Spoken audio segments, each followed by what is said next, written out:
Welcome to my YouTube channel. My name is Chris, and I am so grateful that you have taken the time to watch my videos. This is the first one on the channel, and I'm really excited about it. This channel is going to be focused primarily on me working out some topics and ideas that I'm passionate with creativity. Going to start flexing some of those muscles, learn new tools, as well as post this on my podcast channel on Anchor, and then potentially write things up as well. So I'm just starting to shotgun approach the creativity, get everything out there, and you hopefully will come along for that journey with me. So let's just jump right in. I want to talk about this little art house film, this little indie flick that maybe you've heard of it, Avengers Endgame.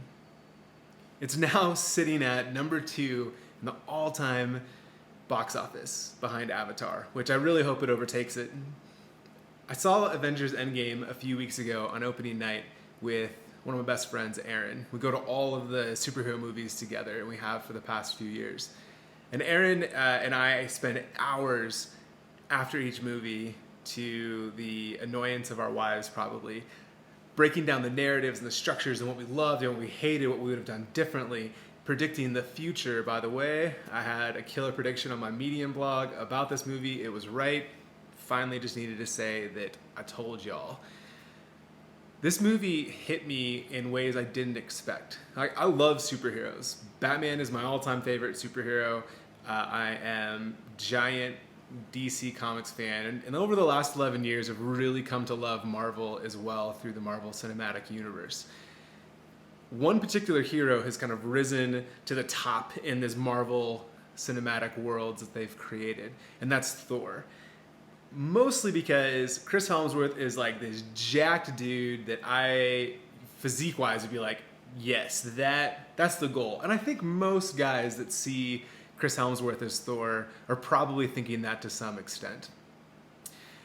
We really fall in love, I say we, I think actually most fans fell in love with Chris Hemsworth and Thor in the third solo flick called Thor Ragnarok. And in that movie, Thor experiences quite a bit of growth as a character. There's a lot of humor, it's quirky, it was a very different direction than the first two of the Thors. And we see this character fully realize his powers, first of all, as the god of thunder and lightning. And then we get to see Thor experience some loss. He loses his dad, Odin, in the process of the film. He ended up losing his homeworld, Asgard, at the end of the film as well. Now this film's like a year and a half, 2 years old, so if you haven't seen it yet, I'm not even going to worry about spoilers. Speaking of spoilers, if you haven't seen Avengers Endgame and you're worried about spoilers, it's been almost 3 weeks, but minor spoilers ahead. Nothing that I'll talk about here is going to change much or anything with your perception of the movie, your enjoyment of the movie. In fact, I think Marvel on their trailers are doing a great job spoiling the entire film in general currently. So with that, just wanted to put that out there. If you haven't seen it, stop now, come back to it after you've watched it. So we are in this final chapter of this first, they call it the phases. We have 4 phases in Marvel, and this is one of the last chapters in that phase. And everything's been building up to this final battle, good and evil. Thanos wants to destroy half the universe. He accomplishes that at the end of Infinity War, and we get to see how our heroes respond to this challenge. And so in Infinity War, Thor is a major focal point, because Thor, at the beginning of the movie, this is the Avengers that was released last year, his brother is killed in front of him. He loses most of his people, his Asgardian people that he's now the king of, to this villain Thanos. And it happened in such a short period of time. So he goes from losing his homeworld to losing his people to losing his brother, who he's now developed a really solid relationship with, to this one kind of purple giant villain.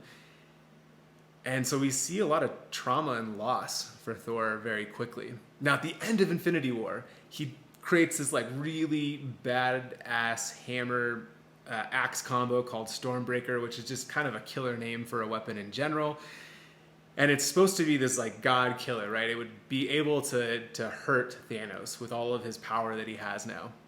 At the end of the movie, Thor just swings it, throws it right at Thanos, and it hits him in the chest. It's this very dramatic scene, and in the process, they're talking back and forth because Thor wants revenge. His ego gets in the way, his pride gets in the way. He doesn't go for the head. It's a famous line in the movie, and Thanos accomplishes his goal, snaps, half the universe is wiped out. I'm just trying to catch you up on where we're going with this. So now when we meet Thor in Endgame, he's dealing with so much pain and trauma and loss, and on top of that, the guilt of his choices, because he could have stopped it and he didn't. There's a little bit of a time jump, so we see Thor in this mourning, grieving, kind of depressed state. And after a few years, our other heroes meet back up with Thor, and they go to his house, and they walk in, and it's just filthy. There's beer cans and kegs and pizza boxes and junk food and nachos and anything that you can think of in terms of like unhealthy food was around. And when we see Thor has gained quite a bit of weight. He's incredibly overweight at this point. Hair's unkempt. He is wearing a robe. He's playing video games all day. He has literally lost what made him kind of unique as a character, right? Powerful and strong and able to push through the obstacles, obviously very, very fit. And now he's not that. And his biggest stresses and challenges in life are arguing with kids on YouTube over Fortnite. So that's Thor. And I'm watching this movie, and I'm seeing overweight Thor, and here's a little picture of him. This Chris Hemsworth in a bodysuit. Chris Hemsworth is not a method actor. He did not gain all that weight in order to lose it again, and I don't blame him for doing that. This is a powerful picture.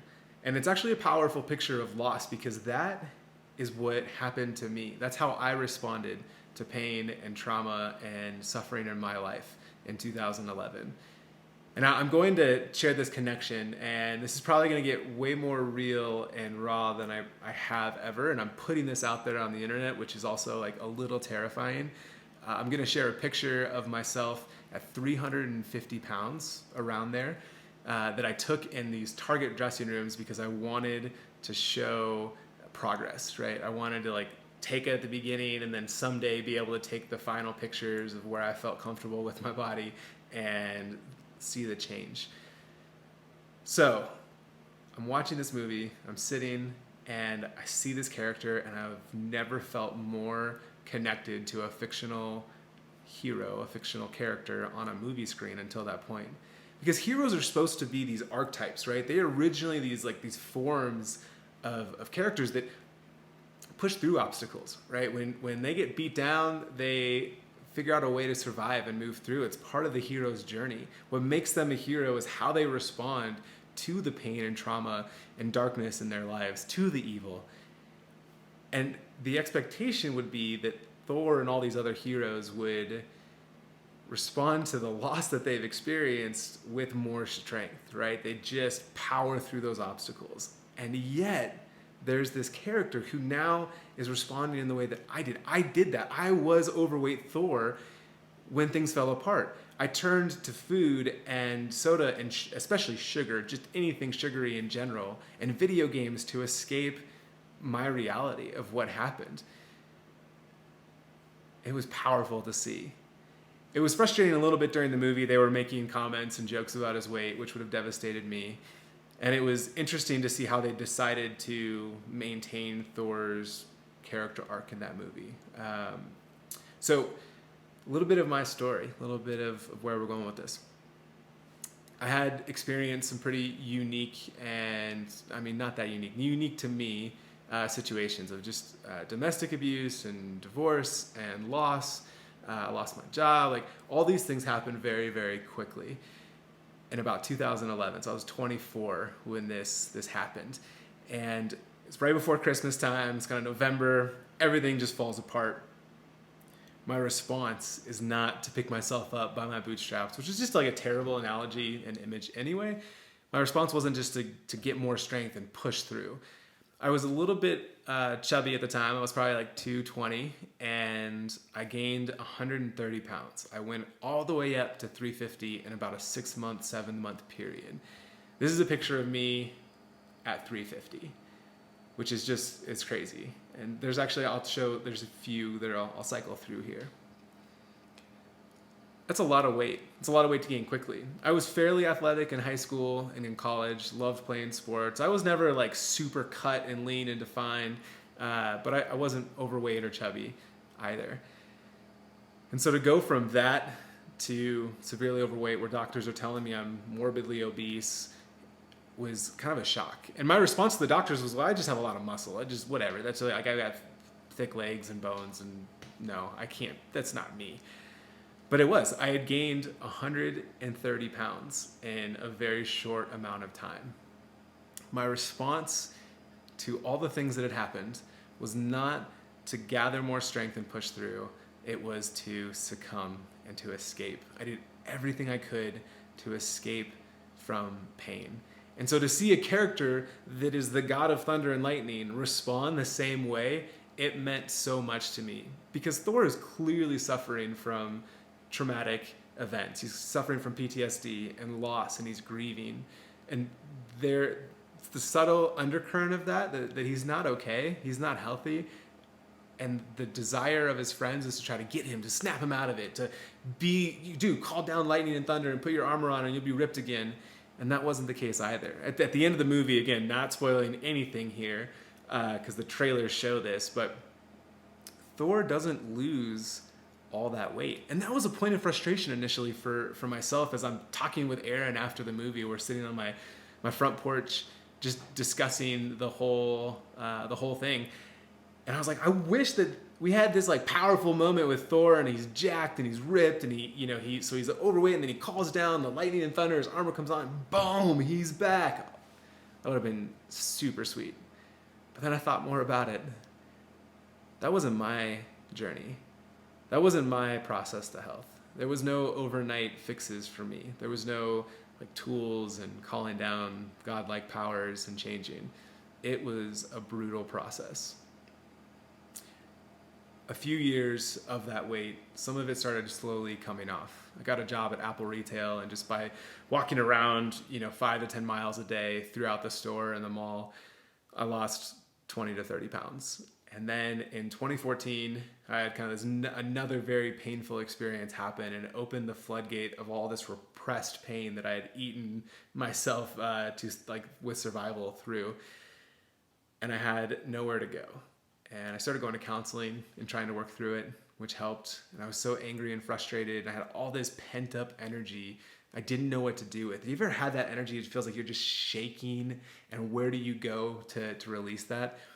So I got a 24-hour gym membership, and their pool is open, I think 23 hours of the day. There's like 1 hour for cleaning, which meant that I was able to swim. I love swim. I love swim. I love to swim. I love the water. It's so cleansing and healing for me. And so jumping in the pool felt right. I'm not a runner. And at 310 pounds, when I started the weight loss journey, my knees and my joints really probably couldn't handle much. I'd get shin splints running, walking. So swimming was great. Low impact, high output. It was awesome. I could do one length of the pool without feeling like I was dying at first, and then another length without feeling like I was dying. And it took every day jumping in the pool and being consistent.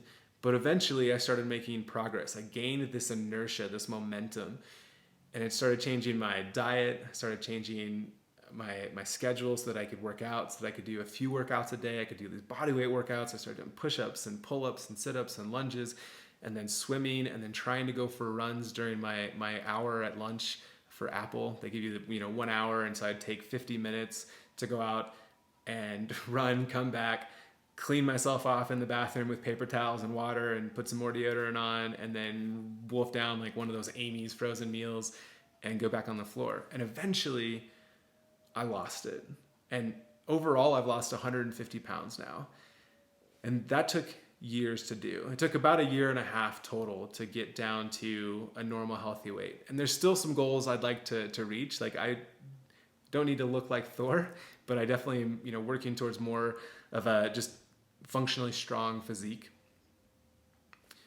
I loved this story. I love this little arc of a character because that was me. That was my response. And maybe you've been there. Maybe you have had some really awful, dark things happen in your life, and your response has been some form of escapism. It's natural. It makes sense.